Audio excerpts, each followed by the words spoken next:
সকলোকে নমস্কাৰ জনাই অন্য এটা নতুন ভিডিঅ'লৈ আপোনালোকক স্বাগতম জনাইছোঁ। আজি ভিডিঅ'টো আৰম্ভ কৰাৰ আগতে মহৎলোকৰ বাণী দুটা কৈ ল'ব ওলাইছোঁ। প্ৰথমটো হৈছে পৰিস্থিতিয়ে মানুহ সৃষ্টি নকৰে, মানুহেহে পৰিস্থিতি সৃষ্টি কৰে, জৱাহৰলাল নেহৰু। ২ নম্বৰটো হৈছে শিক্ষাৰ ঘাই শিপাডাল বৰ তিতা, কিন্তু ইয়াৰ ফল বৰ মিঠা, মহাত্মা গান্ধী। মই যে ভিডিঅ'টো আৰম্ভ হোৱাৰ আগত মহৎলোকৰ বাণী দুটা কওঁ, কেনেকুৱা হয় আপোনালোকে জনাবচোন। আৰু আজি ৰেচিপিটোলৈ তেন্তে আগবাঢ়োঁ ব'লক। এইখিনি দেখিছেনে? ভাতকেৰেলা ৩টামান আৰু কণী 4টা, আলু 2টা আৰু পিঁয়াজ 1টা। আৰু যি ৰেচিপিটো এইখিনি বস্তুৰে বনাম। ভাতকেৰেলা সদায় ভাজি খাই আমনিয়ে লাগি যায় নহয় জানো? গতিকে আজি বেলেগ এটা পদ্ধতিত মই বনাব ওলাইছোঁ। আপোনালোকে চাই যাওকচোন কেনেকুৱা হয়। এবাৰ বনাই খালে আপোনালোকৰ তেনেদৰেই খাবলৈ মন গৈ থাকিব। এতিয়া মই প্ৰথমতে ভাতকেৰেলা বাকলিখিনি চুচ কাঢ়ি লৈছোঁ আৰু এনেদৰে মই 4 চিটা কৰি দিম ভাতকেৰেলাকেইটা।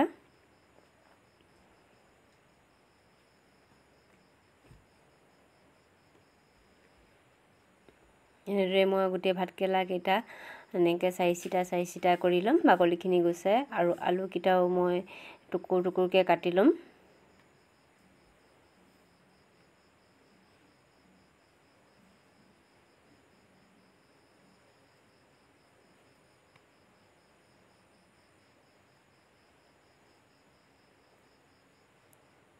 ইয়াত দেখিছে মই কাটি কুটি লৈ ল'লোঁ, ধুই পখালি ল'লোঁ। আৰু গোটেই এইখিনি বস্তু কণী 4টা মই এনেদৰে এতিয়া মই বইল কৰি ল'ম।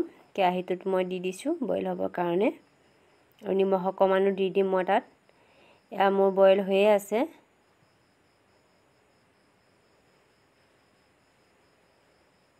এখন সোৱাদ লগা ব্যঞ্জন হয়। মই এতিয়া বইল হৈ লওক আৰু কণীকেইটা মই বাকলি গুচাই ল'ম। আৰু আনফালে এয়া মই ভাতকেৰেলাখিনি উলিয়াই ল'লোঁ আৰু কণীকেইটা নিমখ ৰং সানি ল'লোঁ। আৰু কেৰাহী এখন মই পাতি দিছোঁ, তেল অলপ দি দিছোঁ গৰম হ'বৰ বাবে। কণীকেইটা এতিয়া মই তেল গৰম হোৱাত মই দি দিম, ফ্ৰাই কৰি ল'ম কণীকেইটা। এতিয়া মই ডিমকেইটা দি দিছোঁ।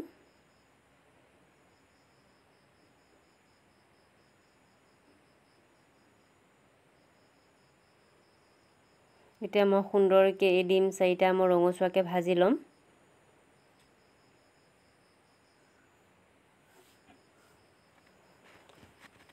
এয়া মোৰ ভালকৈ ভজা হৈ গৈছে, দেখিছে? ৰঙচুৱাকৈ ভাজি ল'ব, তেতিয়া লিকতা লিকতি লাগে, ছালখন ধুনীয়া হয়। আৰু এইখিনি মই এতিয়া কাঢ়ি ল'ম। আৰু এইখিনি তেলতে মই পিঁয়াজ 1টা কাটি ল'লোঁ আৰু এতিয়া আদা নহৰু অলপ মই থেতেলিয়াই দি দিছোঁ, তাতে মই এতিয়া ভাজি ল'ম।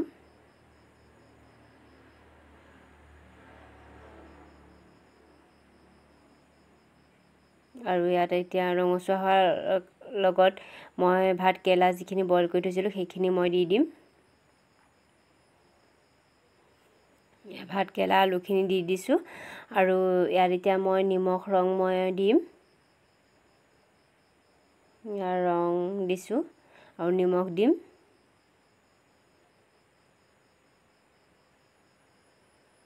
আৰু ইয়াত এতিয়া মই পেকেট মছলা ব্যৱহাৰ কৰিম।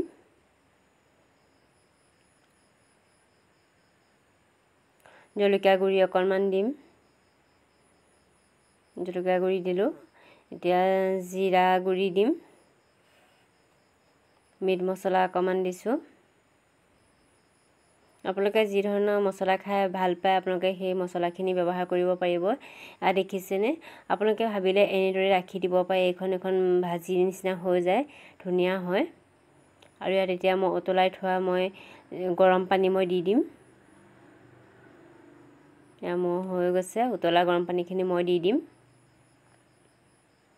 আৰু এতিয়া মই খুব সুন্দৰকৈ মই আহিবলৈ দিম।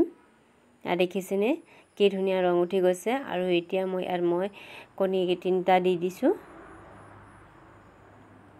3টা দিছোঁ, এটা লৰাই থৈ দিছোঁ, 3টা দি দিছোঁ। ভালদৰে এখন উতল আহিবলৈ দিব।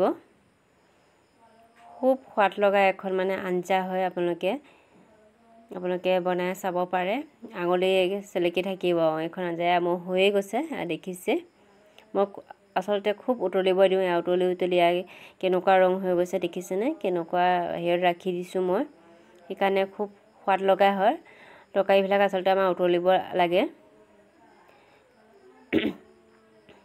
এয়া মোৰ হৈ গ'ল আৰু ভিডিঅ'টো চাই যদি ভাল পাইছে আপোনালোকে লাইক কমেণ্ট আৰু ছাবস্ক্ৰাইব কৰি দিবলৈ নাপাহৰিব আৰু ভিডিঅ'টো শেষলৈকে চোৱাৰ বাবে বহুত বহুত ধন্যবাদ